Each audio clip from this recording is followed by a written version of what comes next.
take the IBM. Hello. Welcome to the Clemson University Computer Center. The purpose of this television tour is to show you some of the hardware we have here at the center and to illustrate a little bit about how it operates and how it relates to the system as a whole. Behind me, you can see the machine room. This is the computer itself. It's referred to as the CPU, or Central Processing Unit. It's also known as the mainframe. The Central Processing Unit at Clemson is an IBM 370-3033. Our CPU is equipped with 8 megabytes of mainframe storage.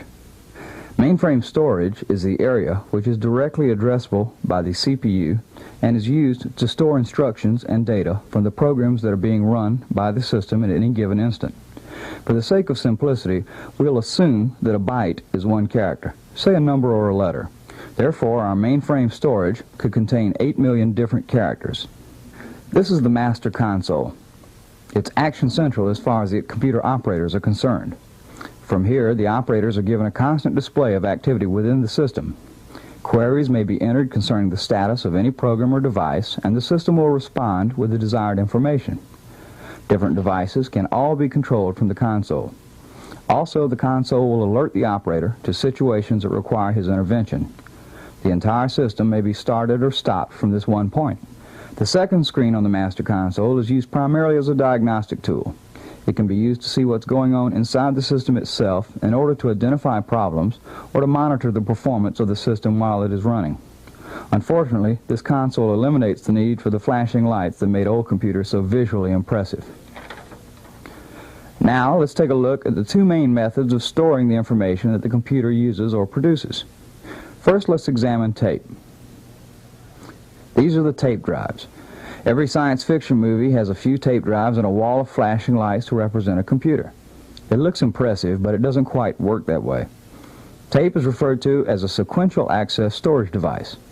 That's a long string of words, but what it boils down to is if you want some data off the middle of a tape, you have to wind down the tape to that point to get to it.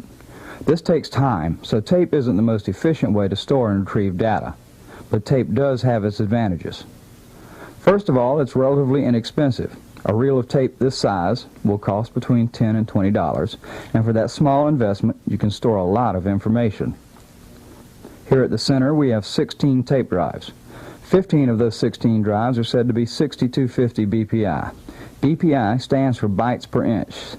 That means you could put 6,250 characters on a single inch of tape. A tape this size is approximately 2,400 feet long and will hold over 170 million bytes of data. If you were to transfer this information to computer cards, you'd end up with a stack of boxes over 300 feet high. Our Space Saver system will hold up to 16,000 different tapes. Multiply that times the amount of data on a single tape, and you find that an incredible amount of information can be stored in an area smaller than the average classroom. Tape is primarily a user storage device. If you have a great deal of information to store, but don't have to access it or update it every few seconds, then tape is the way to go. Now let's take a look at the other main method of storing information, disks. This may look like part of an album-sized jukebox, but it's not. This is called a disk pack, and it's used to store data. A disk pack is referred to as a random access or direct access storage device as opposed to tape, which is a sequential access device. Actually, the record analogy is not a bad one. Suppose you want to hear the last song on the side of an album. There is no law of physics or man which states you have to listen to the entire side in order to get to the last song. You just pick up the tone arm and move it to the last song. If you feel particularly perverse, you can listen to the last song, then the next to the last, and so on. Or you can just skip all over the surface of the record, listening to a bit here and a bit there. At this point, you would be said to be crazy, but you would also be said to have random access to all the music on that side of the album. The analogy fails at this point, since the disk pack doesn't store information like a record, but like a tape, using a magnetic storage medium. The medium is usually ferrous oxide, a technical name for rust. The plates of the disk are coated with this substance, and information is stored in a magnetic pattern. The disk pack lives inside the disk drive. When the disk pack is placed in the drive and the drive turned on, the disk begins to spin until it reaches a final velocity of 3,600 RPM. At this point, a series of read-write heads, which resemble tiny tape heads and are mounted on steel arms, move out over the surface of the pack. The arms are servo-controlled and move back and forth over the lateral surfaces of the pack at very high speed. This lateral motion, coupled with the high rotational speed, produces a device which can go from any given point on one side of the disk pack to any given point on the other side in a fraction of the time it takes you to blink your eyes, reading and writing information as it goes. How much information? Quite a lot. A single disk pack of this type, a 3330 Mod 2, will hold 200 million bytes of data. We have two banks containing 32 drives, which give us a total storage capacity on this type of disk of 6.4 billion bytes of data. An interesting point concerning the disks is that the heads don't actually touch the surface of the disk. On the 3330s, for example, the heads are said to fly between 50 and 70 millionths of an inch above the surface. An analogy to this would be a 747 jet flying continuously around the world at a velocity of 600 miles per hour, but at an altitude of 5 inches. Besides the 3330s, we also have two other types of disk devices. One type is the 33502 drive, which works in basically the same manner as the 3330, but due to improved technology can hold 635 million bytes of data and access it at a much higher rate of speed. The third type of device is known as the 2305. It obviously looks different from the other two types of disks, and in fact operates differently. First, the 2305 disk spins at a much higher speed, approximately 6,000 RPM. Second, the surface area of the disk is smaller.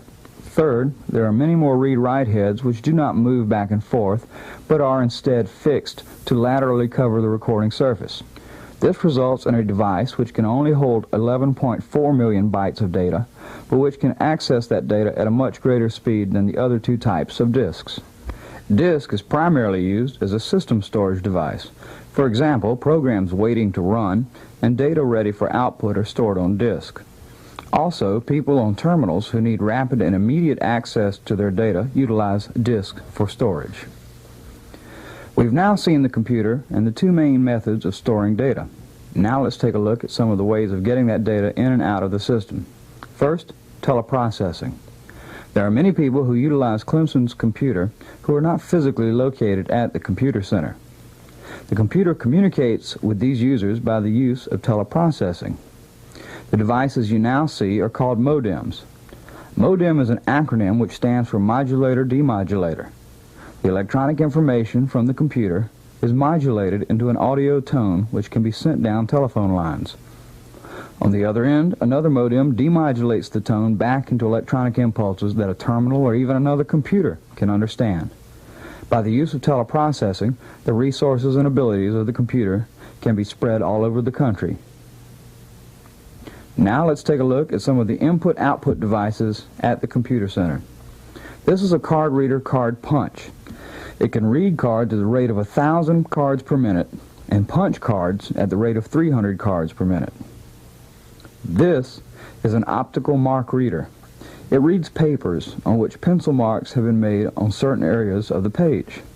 Some examples of this would be multiple choice tests or survey polls. This is a high-speed chain line printer. Now we'll show you where it gets its name. If you look carefully on the chain, you can see different letters, numbers, and symbols. There are 4 sets of alphanumeric characters on the chain, and the chain itself spins at high speed. The system knows the position of every character on the chain. When the proper character is in its proper place, a hammer comes out from behind the paper, striking the paper, forcing the paper up against the ribbon and the character, which in turn prints the character on the page. This printer has 132 characters on a line and can print up to 600 lines per minute. Some of our other printers print approximately 2,000 lines per minute. We have a little demonstration of our printer for you. Most computer centers demonstrate their printers by having them draw pictures. But here at Clemson, we have a little different demonstration.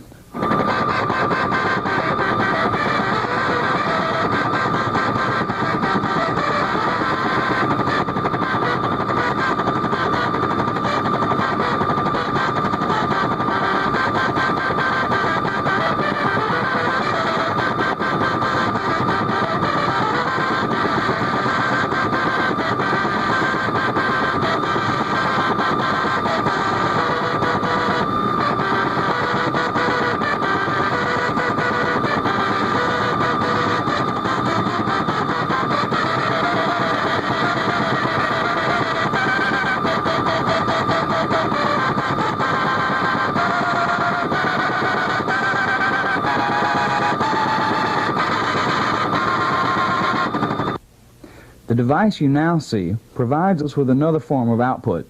It's called a digital incremental plotter and permits us to get computer output in a more graphic form. One example of this is a local surveyor who, rather than draw out his plats in longhand, utilizes the computer and the plotter to give him a perfect print every time with no mistakes and no erasures. Now let's get to the bottom line. If you'd like one of these computer centers for your very own, we can arrange that. Just fork over $7.5 million. No checks, please. Well, let's suppose you save up your green stamps long enough to get one of these. Well, you're not going to be able to start using it immediately. There are a few other odds and ends that you have to take care of. Among others, a massive air conditioning system to keep the computer cool, a special device called a motor generator, which boosts the frequency of the electricity the machine uses from your average 60 Hertz to 415 Hertz in order for the machine to run more smoothly. Another item is the UPS system, which stands for uninterruptible power supply. If the power were to fail, the UPS system gives us approximately 30 minutes in which to bring down the computer system in an orderly fashion. Now, most people don't think about this, but what do you do if you have a fire in a computer center?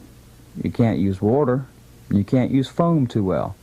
But we do utilize a system called halon, which allows us to put out any fire in the computer room in less than 60 seconds without doing any damage to any of the hardware there. Finally, what do we get for this investment in hardware and equipment and all the machinery that you've seen in earlier portions of this program? Well, at the university, some of the various uses of our computer consist of teaching, research, administrative uses, such as payroll for everyone who works there, and keeping up with alumni. And also, the computer supports over 30 state agencies. All things considered, the Clemson University Computer Center is a large and integral part of life at Clemson and indeed the state of South Carolina.